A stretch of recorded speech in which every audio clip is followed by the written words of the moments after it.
무릎이 아파요. 무릎 아프신 분들 굉장히 많으시죠. 여러분들의 상체와 골반의 무게가 자꾸 무릎 쪽에 실리게 되는 거죠. 우리 앞쪽 허벅지를 쓸 때 정말 중요한 건 우리 허벅지의 해부학적인 자세의 위치를 해치지 않은 상태에서 이 앞쪽 허벅지인 대퇴사두를 써야 된다는 거겠죠. 안녕하세요. 마른 모코 스트레칭 권영미입니다. 자, 여러분들 서 계실 때 어디로 서 계세요? 혹시 이렇게 앞쪽 허벅지로 서 계시면서 앞뒤로 확장하려고 노력하지는 않으신가요?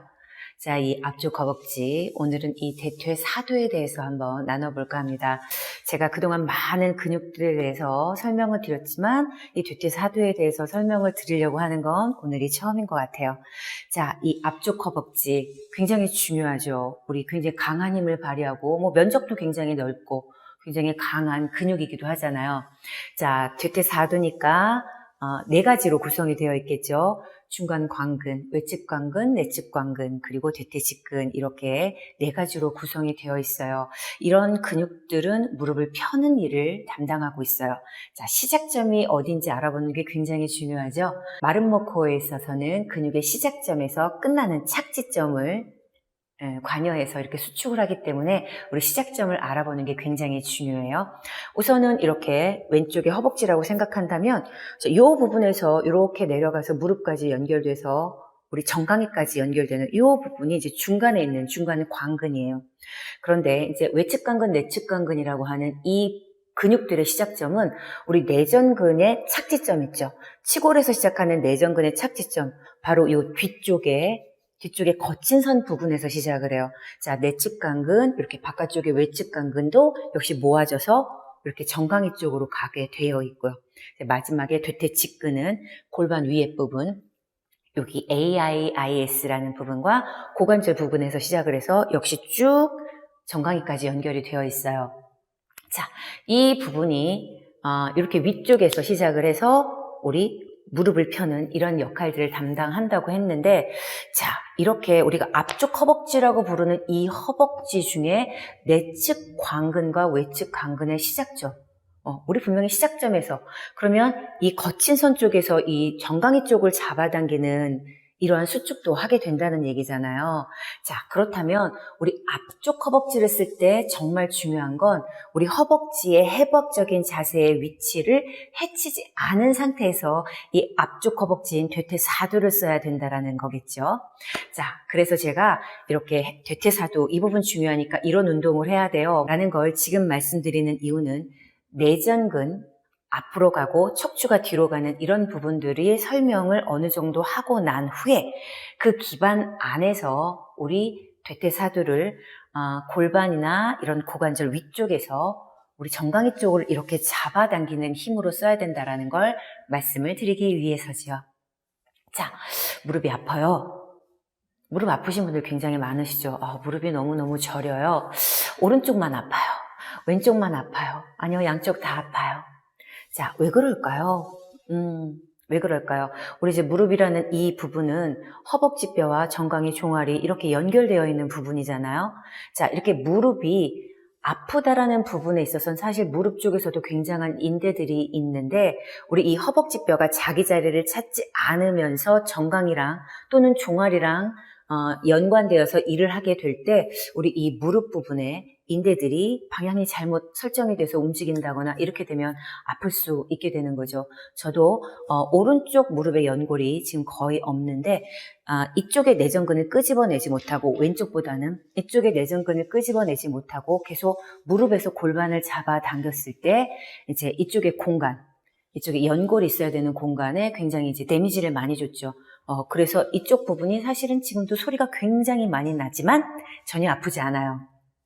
이쪽에 있는 에너지들을 다른 쪽에 분산시켜서 고르게 쓰고 있기 때문에 이쪽을 자극하는 일이 거의 없죠. 자, 그래서 여러분들이 무릎이 너무 아파서 병원에 갔어요. 근데 전혀 이상이 없다라고 해요. 라는 부분은 저는 그렇게 봐요. 에너지가 뭉쳐있고 평소에 여러분들이 쓰는 근육의 힘, 에너지 이런 거는 사실 사진을 찍어서 보기는 어렵거든요. 그런데 여러분들이 평소 쓰실 때 보면 이쪽에 에너지가 집중되어 있는 거죠. 무슨 얘기냐면 무릎을 정말 여기에 힘을 줘서 핀다거나 아니면 이쪽에서 착지점에서 시작점에 관여된 부분들을 자꾸 잡아당기는 거죠. 그러니 무릎에서 골반의 AIIS를 잡아당기거나 아니면 정강이 쪽에서 이렇게 봉공근 쪽 이 부분을 잡아당겨서 장골 쪽을 계속 앞으로 잡아당긴다거나 자, 이런 에너지를 계속 갖게 되면 여러분들의 상체와 골반의 무게가 자꾸 무릎 쪽에 실리게 되는 거죠. 이렇게 되면 여러분들이 앞쪽 허벅지는 단단해지죠. 늘 힘이 들어가 있는 상태가 되고 그러나 우리 좌골은 벌어지고 좌골이 벌어지면 햄스트링은 사용할 수 없게 되고요. 자, 그리고 안쪽 허벅지는 저 안으로 계속 들어가게 되죠. 끄집어낼 일이 없으니까. 그래서 우리 이 허벅지 중에 대퇴사두만을 쓰게 된다면 내전근과 햄스트링은 사용할 수 있는 길이 자꾸 없어지게 되는 거예요. 그 어떻게 사용했느냐 이게 문제였잖아요. 바로 내전근을 끄집어내서 치골이 앞으로 가서 내전근을 끄집어내고 꼬리뼈가 뒤로 가서 좌골결절로 햄스트링을 써서 원래 우리 허벅지뼈의 본연의 회복적인 위치를 가진 상태에서 이쪽 부분에서 무릎을 당겨서 써야지 모든 에너지가 앞 뒤로 분산되고 아래 위로 올라가죠. 그래서 무릎이 아픈 경우가 적게 되고 또는 줄어들게 되고 무릎이 편안하게 되는 거죠. 자, 이렇게 에너지를 쓰시려고 여러분들이 노력을 해주셔야 돼요. 자, 우리 어릴 때를 한번 생각해 보죠. 자, 뱃속에 있을 때 이렇게 뭐 뱃속의 아이의 모습을 이렇게 간혹 미디어에서 보여줄 때가 있어요. 그렇게 되면 아이들이 이렇게 다리를 꼬고 뭐 이런 상태가 있더라고요. 자, 이렇게 다리를 꼬고 있다라는 건 고관절이 외회전되고 내전근을 끄집어냈다는 얘기죠. 또는 태어난 아이들 이렇게 기저귀 가려고 보면 아이들이 이 내전근을 다 끄집어내고 있어요. 그래서 우리 정강이까지도 끄집어내는 경우가 있죠. 이 아이들은 이렇게 엄지발가락을 입으로 가져갈 때 내전근을 다 이렇게 뒤에 있는 내전근을 다 끄집어내서 이렇게 무릎 밑에까지 끄집어내서 엄지발가락을 자기 입으로 가져가요. 자, 이 아이들은 이 고관절이 골반 와강에서 이렇게 굉장히 윤활유를 칠한 것처럼 이 가동 범위가 굉장히 좋죠. 자, 이 아이들은 뭐 다리를 올렸다 쾅 내리기도 하고 이렇게 다리가 높이 올라가는데 허리가 따라서 올라가는 일은 없죠. 자, 다리가 내전근이 앞으로 가면 척추는 이 땅 쪽으로 계속 가죠. 자, 다리가 내전근이 앞으로 가면 척추는 뒤로 가요. 자, 적용해 볼까요? 우리 서 있을 때 몸통부터 골반 바닥까지 앞뒤로 확장해서 내전근 앞으로 가요. 자, 내전근이 앞으로 가면 갈수록 우리 꼬리뼈에서 목뼈에서 꼬리뼈가 뒤로 가는 거죠. 자, 이렇게 되면 벌써 이 앉아있는 상태에서도 배임이 가득 들어가죠. 제가 지금 이렇게 앉아있지만 여러분 제가 무릎에서부터 골반을 잡아당겨요. 자, 이 상태가 되죠. 자, 이렇게 양반다리를 하고 앉아있으면 무릎에 너무 무리가 가고 허리에 무리가 가는 거죠. 이 상태에서는 양반다리를 앉으면 안 된다라고 말씀을 드리고 이 무릎이 아프신 분들은 양반다리 앉지 마세요. 그리고 이 양반다리가 굉장히 안 좋은 거라고 말씀을 하세요. 자, 제가 지금 치골이 앞으로 가면서 이렇게 착지점인 내전근을 끄집어내고 그것보다 모든 척추가 뒤로 가볼게요. 그냥 배에 힘이 들어갔어요. 그리고 앞으로 가는 힘과 뒤로 가는 공존된 힘을 갖고 있지만 어디 하나 제가 힘을 줘서 버티는 데가 없어요. 굉장히 편한 상태에서 더 멀리 가니까 척추가 그냥 세워졌죠. 제 고관절은 외회전되어 있어요. 허벅지 몸통도 외회전되어 있어요. 자, 골반바닥은 해먹처럼 팽팽해요. 자, 이런 에너지를 갖고 있다면 여러분들 이렇게 양반다리로 앉는 게 그닥 힘든 일은 아니겠죠. 이렇게 힘든 일은 아닐 거예요. 자, 그러나 우리가 이렇게 어렸을 때도 이렇게 고관절의 가동 범위가 좋았고 그리고 이 아이들이 앉을 시기가 되었을 때도 너무 편하게 뭐 이런 상태에서 잘 앉아있어요. 뭐 이런 식으로. 자, 오른쪽 왼쪽에 내전근이 좌우가 딱 맞아 떨어지면서 앉게 되죠. 자, 그런데 우리가 걷기 시작하면서 뛰기 시작하면서 우리가 이 대퇴사두를 어떻게 쓸까요? 이렇게 내전근을 앞으로 끄집어내고 척추를 뒤로 잡아당겨서 태어날 때부터 이 에너지가 너무 좋은 몇몇을 제외하고는 우리는 어떻게 되냐면 이렇게 대퇴사두 쪽으로 무게중심을 기울여서 서는 경우도 굉장히 많을 거예요. 자, 태어날 때부터 이 에너지를 갖고 이 에너지를 꾸준하게 우리 삶의 질이 좋아지게끔 나이가 들어서까지 유지하시는 분들은 정말 복 받으신 거고요. 이런 에너지가 사실 뭔지 모르고 우리가 또 많은 일들을 하면서 그 일에 맞게끔 내 몸이 변화가 되잖아요. 저도 오랜 기간 동안, 한 10년 동안 옷을 만드는 취미를 갖고 있었어요. 그러니까 계속 이제 저도 모르게 집중하다 보니까 제가 이런 몸을 쓰는 방법을 알고 있지만 집중하다가 저도 그 에너지를 잊게 되더라고요. 어느 순간에 저도 이렇게 라운드 숄더, 아니지 하고 세웠지만 옷을 만드는 이 재봉틀 앞에서는 저도 이렇게 앞으로 계속 가게 되더라고요.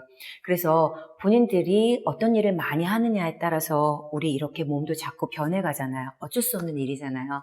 자, 이렇게 몸이 변해가지만 우리 이렇게 앞뒤로 확장하는 힘을 갖고 퇴퇴사두를 쓰시게 되면 여러분들 신체 정렬 굉장히 좋아지실 수 있으실 거예요. 우리 척추 전만이나 척추 후만 그리고 스웨이백을 볼까요? 지금 허벅지 위치 체크되시죠? 허벅지 위치가 그냥 앞으로 밀려있죠. 저건 내전근을 잡아당겨서 밀은 거야가 아니에요. 그냥 퇴퇴사두, 무릎에서부터 이 시작점에 있는 퇴퇴사두를 쭉 잡아당기면 저렇게 자세 변이가 되는데 뒤에 있는 내전근만 앞으로 잡아당겨도 여러분 허벅지뼈가 신체 중력 선상에 들어오게 돼요. 정강이 이 내전근만. 그리고 그것보다 척추가 뒤로 가려고 하면 여러분들 신체 정렬이 되는 거예요. 자, 이렇게 허벅지를 눌러서 하지 마시고 우리 자세 변이들이 갖고 있는 것에서 자세 정렬이 되고 싶다면 이렇게 내전근과 정강이 앞으로 가시고 그로부터 척추가 뒤로 가는 이렇게 앞뒤로 확장하는 이 에너지, 서로 반대로 줄다리기 하는 이 등척성의 에너지를 가지시면서 퇴퇴사두를 쓰시게 될 때 여러분 허벅지가 고루고루 잘 발달될 수 있어요. 제일 안타까운 거는 저희 어머니도 그렇지만 이 안쪽 허벅지가 계속 없어지시는 거예요. 안쪽 허벅지가. 그래서 허벅지가 근육이 좋아야 돼요. 그래야 건강해요 라고 말씀들은 많이 하시지만 이 내전근을 끄집어내는 이 에너지가 없게 되면 우리 나이가 드신 분들 안쪽 허벅지가 이렇게 쪼글쪼글해진다고 저희 어머니도 말씀하시는데 이렇게 쪼글쪼글해지면서 이렇게 앞쪽 허벅지만 계속 누르게 되면 이 골반도 앞뒤로 확장하는 이런 에너지가 자꾸 줄어들게 되면서 우리 몸통도 앞뒤로 확장하는 에너지도 줄게 되는 거죠. 움직이기 시작하면 여러분들 골반 밑에서부터 확장한다라는 거 꼭 생각해 주셔야 돼요. 그래서 우리 나이가 들어서도 이 안쪽 허벅지를 챙기고 싶으신 분들은 이렇게 앞뒤로 확장하는 힘을 늘 가지려고 노력해 주시기 바랍니다. 그래서 허벅지가 안쪽 허벅지, 내전근, 그리고 햄스트링, 퇴퇴사두 고루고루 잘 쓰셔서 이제 이 기반 위에 골반과 몸통과 골반, 이 허벅지 이렇게 계속 순환하면서 여러분들의 에너지를 바르게 정렬시킬 수 있도록 해보시기를 바랍니다. 오늘도 함께 해주셔서 감사합니다.